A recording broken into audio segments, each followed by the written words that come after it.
Bueno, bienvenidas y bienvenidos a esta mesa de trabajo que pertenece a la Defensoría del Pueblo de la Ciudad y que está el defensor Alejandro Amor, y que tiene que ver con una mesa que se constituyó el año pasado, en la Semana del Parto Respetado. Quien la dirige es la Dirección de Género e Infancia, liderada por María Elena Nadeo. Ella es la que nos abrió esta instancia, y realmente desde que la mesa se abrió hemos hecho bastante trabajo de producciones. La idea de la Semana del Parto Respetado, como viene trabajando la mesa, es construir reflexiones y herramientas para poder respetar el tiempo de nacer, que se habló ayer, y hoy nos vamos a sumergir por primera vez en un tiempo que es el tiempo de nacer. El tiempo de nacer se toma desde esta perspectiva también porque consideramos que el eje de nuestra mirada como mesa es la partería, que este año es centralmente para la Organización Mundial de la Salud se le debe a la partería, este año se conmemora, y pensamos que la partera tiene estas dos miradas y va a proteger este vínculo materno y la función del hijo. Ese vínculo temprano lo vamos a tomar hoy desde tiempo de nacer, que es lo nuevo para nosotros, y tenemos un lujo, una mesa de lujo, que la voy a presentar. Bueno, la que coordina soy yo, por si no me conocen, mi nombre es Graciela Stuchlik, coordino la mesa, estoy en la Organización Parir y Nacer, soy psicomotricista y después me hice periodista, y ahora soy las dos cosas. Bien, me parece que podríamos empezar con Constanza Sotoconti para poder abordar a este recién nacido. Ella es neonatóloga, ella es pediatra, trabaja en la Sardá y ha investigado un tema que nos apasiona, por lo menos a mí muchísimo, que tiene que ver con el dolor en los lactantes y con la hora sagrada, o sea, cuándo pasa y qué pasa en esa escena a la hora de nacer. Constanza, ¿vos estás por ahí? Bien, bueno, bienvenida, la verdad que esta mesa Gracias. es te he leído, después vamos a compartir las publicaciones de Constanza, impecable todo lo que venís pensando, coincide absolutamente con la mirada de Esteban y de Mónica, así que bueno, bienvenida y te escuchamos. Gracias. Entonces empiezo yo. Muy bien. Gracias, Graciela. Sí, para mí un placer estar hoy aquí. Es una nuevísima experiencia esto de compartir, bueno, en general los Zooms y de poder intercambiar, como ayer, haber escuchado a las parteras, fue un lujo. Y estos últimos días estuve leyendo mucho a Esteban Levin, de quien he tenido una gratísima sorpresa, porque me impresiona cómo desde distintas disciplinas podemos converger, incluso sin habernos conocido antes, y eso me tranquiliza muchísimo. Yo soy médica, así que en mi discurso, por favor, ténganme paciencia, por ahí algunas expresiones se me van a escapar, siempre trato de salirme de ese lugar de hegemonía, ¿no? Y de eso se trata esto. La primera hora de vida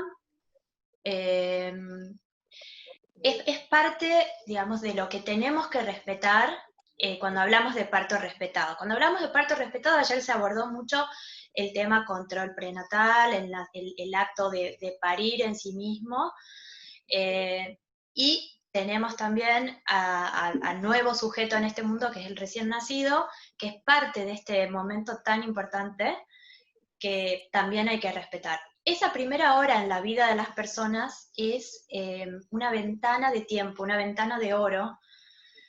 Nosotros, los médicos, usamos el concepto ventana de oro como un periodo sensible en el cual todos los estímulos, todo lo que se haga en ese periodo de tiempo va a tener máxima efectividad, los mejores resultados. El ser humano tiene la capacidad de resiliencia y quizá esa misma acción llevada a cabo más tarde también tenga efectos, pero el mejor y máximo efecto sucede si ocurre en el momento justo, en esa periodo de ventana o ventana de oro, periodo sensible. Es por eso que lo tenemos que respetar, y es por eso que la hacemos llamar también hora sagrada. Debo decir que entre algunos colegas, sagrado los remite a religión, etc. Bueno, hay mucha resistencia con el tema.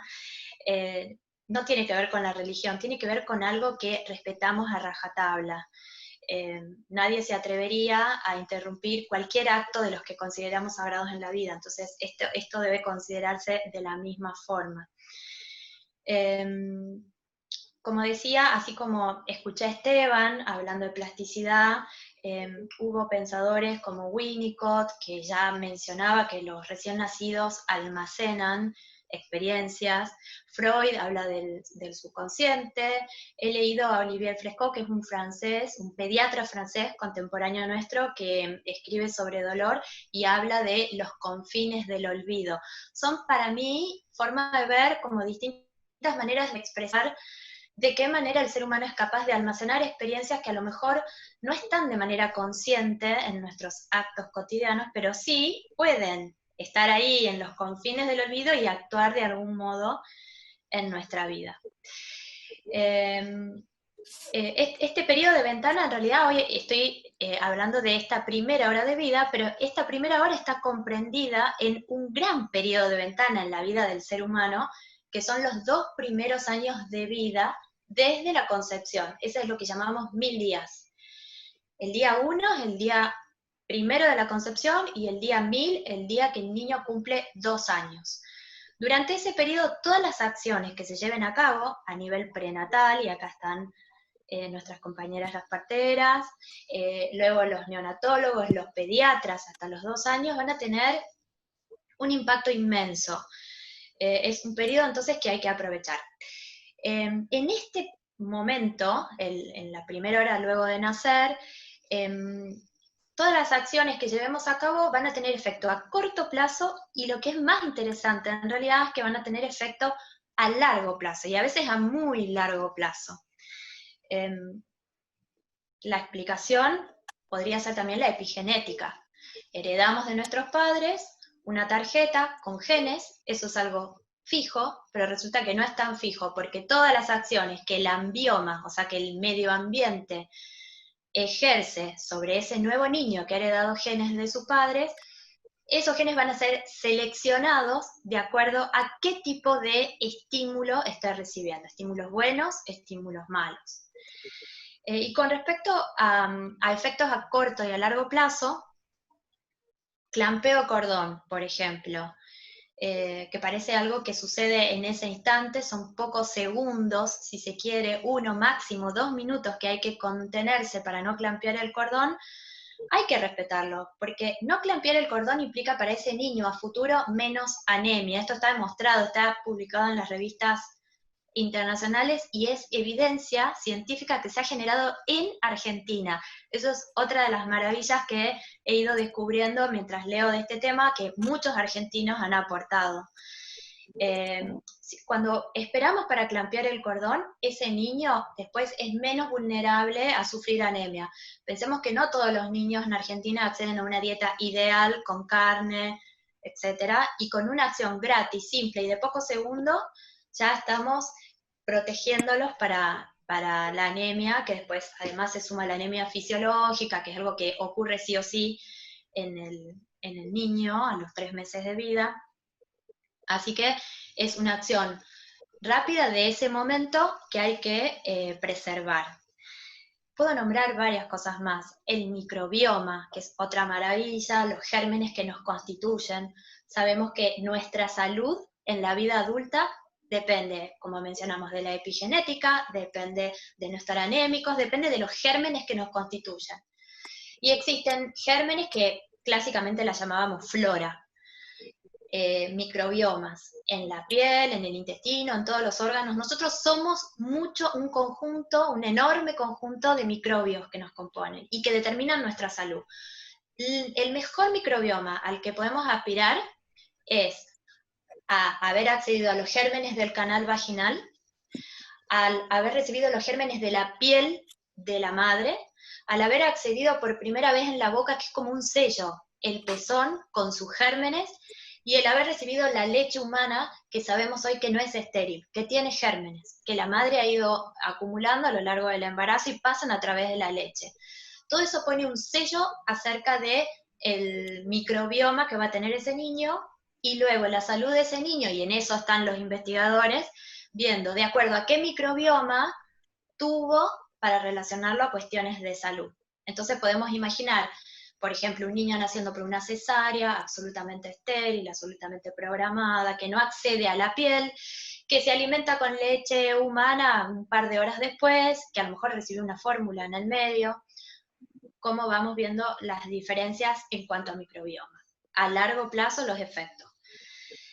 No puedo dejar de mencionar la lactancia, respetando una primera hora de vida en contacto piel a piel prolongada durante los minutos que ese binomio requiera, que promedio es 1 hora, pero pueden ser menos minutos, más minutos, eso depende de cada individuo, podemos garantizar mucho más el éxito de la lactancia. Esto no va a ser una charla de lactancia, pero bueno, no puedo dejar de mencionar alguna información que es relevante. En el año 2006 se publicó un estudio muy importante. ¿Se escucha bien? Vamos a pedirle a Romina que apague por favor, el micrófono. Voy a buscarla. Sí, perdón, seguí, por favor. Sí. En el año 2006 se publicó un estudio muy importante que mostraba el inicio de la lactancia materna. El primer día de vida disminuye la mortalidad infantil en un 16%, y si es en la primera hora de vida, la mortalidad disminuye en un 22%, o sea que era una diferencia significativa.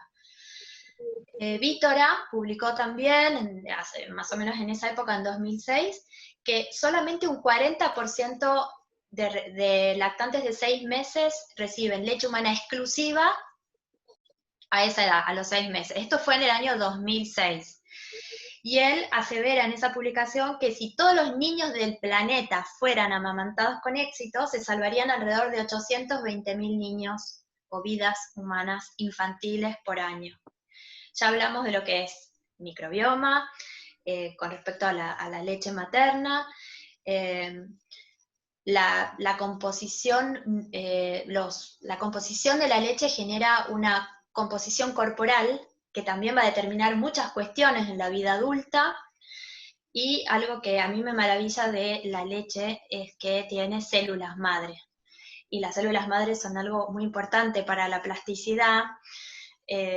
Contiene células madres que después ese niño va a tener una reserva de células madres para toda su vida, y esas células le van a servir para reparar los tejidos que requiera a lo largo de la vida. Con lo cual es un tesoro, es como atesorar algo muy importante para la salud en la vida adulta. Con respecto al contacto piel a piel, tiene, como les digo, múltiples beneficios, pero el más importante hoy aquí, hablando de plasticidad, quizás sea sobre el sistema nervioso central. Todo lo que estoy mencionando se interrelaciona un efecto con el otro, es como que se potencian. Y quizá queda todo resumido en una imagen que tenemos que imaginar, que es un niño que acaba de salir al mundo exterior y que en el mejor de los casos, sea por un canal vaginal, va a pasar al pecho de la madre, directamente a la piel, al abdomen o al pecho de la madre, y le vamos a dar tiempo a que se adapte, a entender de que ya no está en el útero con todas las sensaciones que conoce hasta ese momento. Imaginemos las sensaciones intrauterinas: no hay luz, los ruidos están apaciguados por el líquido amniótico, el bebé se puede mover a voluntad, meciéndose en el líquido, y algo muy importante para el niño es que no conoce la gravedad, no conoce esa sensación que nos da la caída, la gravedad, además de que no hay durante 9 meses estuvo contenido en el límite uterino. El útero, las paredes le han dado límite a su cuerpo, y él es a través de las paredes uterinas, y de pronto, luego de pasar por un canal vaginal, que imaginemos además que hay que atravesar, un canal vaginal. El cuerpo tiene la capacidad de adaptarse a ese canal, pero hay que atravesarlo. Entonces, todo eso sufre el recién nacido en ese instante, y todo eso puede ser compensado y digamos, ese pico de adrenalina que se genera al nacer, hay quienes lo describen como el momento más peligroso de nuestras vidas, por más que pasemos por cuestiones tremendas más tarde, ese momento es tremendo porque los cambios se producen bruscamente y no los conocía previamente, y no tiene todavía la capacidad de reacción de defensa. Entonces, lo mejor que podemos hacer es respetar la naturaleza. Ese niño va a la piel, al pecho de la madre, entiende que ya no está en el útero, pero que sigue estando en el mismo cuerpo, el cuerpo que lo albergó durante 9 meses. Y de ese modo vemos los efectos inmediatos, que a eso quería llegar. Es la mejor manera de conservar la temperatura, la madre es la incubadora perfecta, porque por un principio físico de conducción, el cuerpo de la madre transmite la temperatura al cuerpo del bebé, se igualan las temperaturas 36,5, o sea que un niño en piel a piel jamás se va a enfriar, que es lo que más tienen miedo quienes asisten a recién nacidos. Por otro lado, el niño está escuchando un sonido que escuchaba hasta hace unos pocos instantes, el corazón y la voz de su madre. Puede estar en una posición de contención y está como en una situación ideal para algo que hay que dejarse, permitirse a uno desde afuera verlo para creerlo, y confiar en las capacidades de ese recién nacido, en que es capaz de alcanzar el pecho, el pezón de la madre por sí mismo. Lo cierto es que siempre intervenimos, no hay forma, o sea, nos cuesta mucho esto, e intentamos que ese bebé se prenda.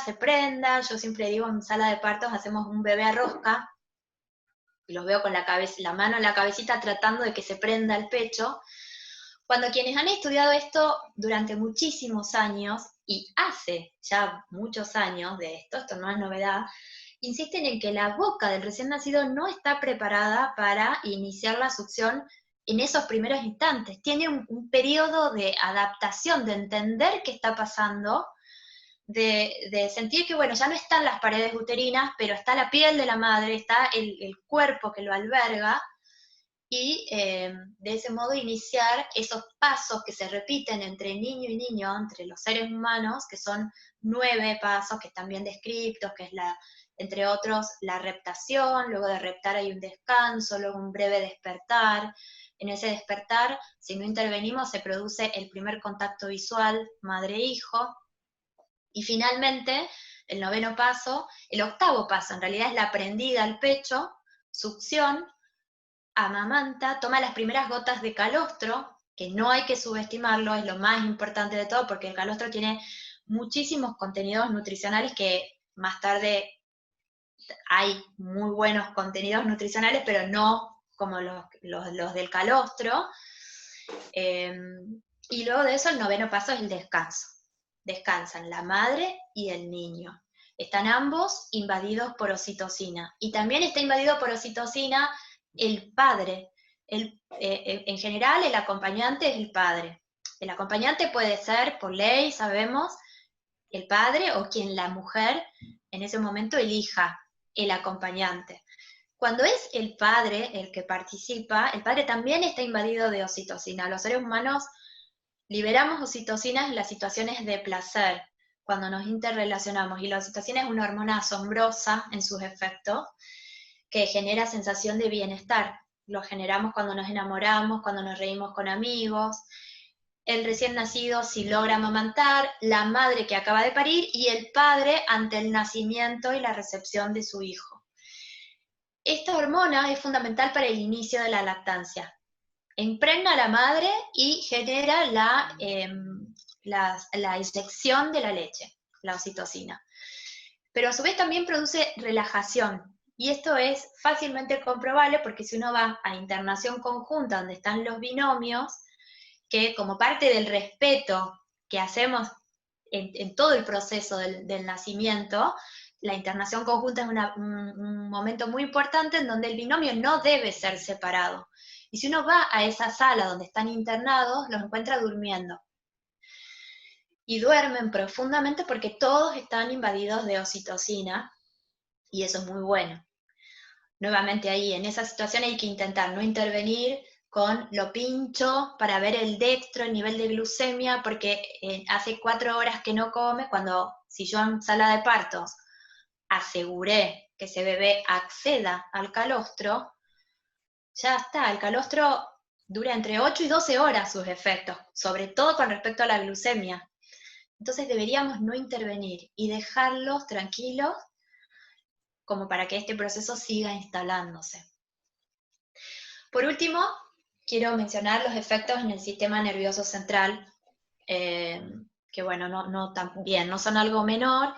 Ya hemos descrito lo que pasa con el momento de nacer, atravesar el canal de parto, llegar a la piel de la madre, el sistema nervioso se aquieta y es invadido también de oxitocina, y se instala la mejor forma de iniciar el desarrollo que se va a terminar de completar alrededor de los 3 meses de vida. Completar en cuanto a lo anatómico. Hay un sector muy profundo en el sistema nervioso, se llama amígdala, que está justo en el centro del cerebro, que es un sector que se relaciona a la memoria, a las emociones, a los estados de alerta.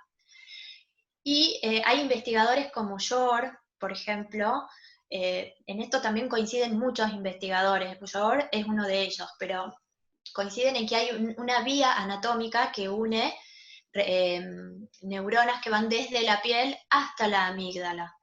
Entonces, a través de la piel se estaría estimulando la amígdala, que es una zona del cerebro que después va a tener mucha implicancia en nuestra vida. ¿Qué mejor manera de iniciar el estímulo que en contacto piel a piel? Imaginemos lo opuesto, imaginemos iniciar esos estímulos en una cervocuna, con el reflejo de Moro, que es el reflejo que tienen los bebés al haber perdido las paredes uterinas, con una sensación de vacío continuo, los inyectables, uno en cada pierna, hablamos de hace 10 minutos de nacer, un colirio en el ojo que no le permite hacer conexión cuando logra abrir el ojito. Bueno, imaginemos las dos escenas y cómo es el comienzo en cada escena, ¿no? La diferencia. Todas estas sensaciones quedan albergadas en la mitad derecha, en el hemisferio derecho del sistema nervioso. El sistema nervioso está diseñado para poder terminar de desarrollarse más adelante, o sea que está absolutamente vulnerable en ese momento. Periodo de ventana para los mejores estímulos. Es como acariciar, un poco acariciar el sistema nervioso, y esto lo digo porque la piel tiene el mismo origen embriológico que el sistema nervioso. Los dos órganos, piel y sistema nervioso, vienen del ectodermo. Hay un momento en la gestación que el ectodermo se divide, para un lado piel y para otro lado sistema nervioso. O sea que de algún modo esto tiene sentido.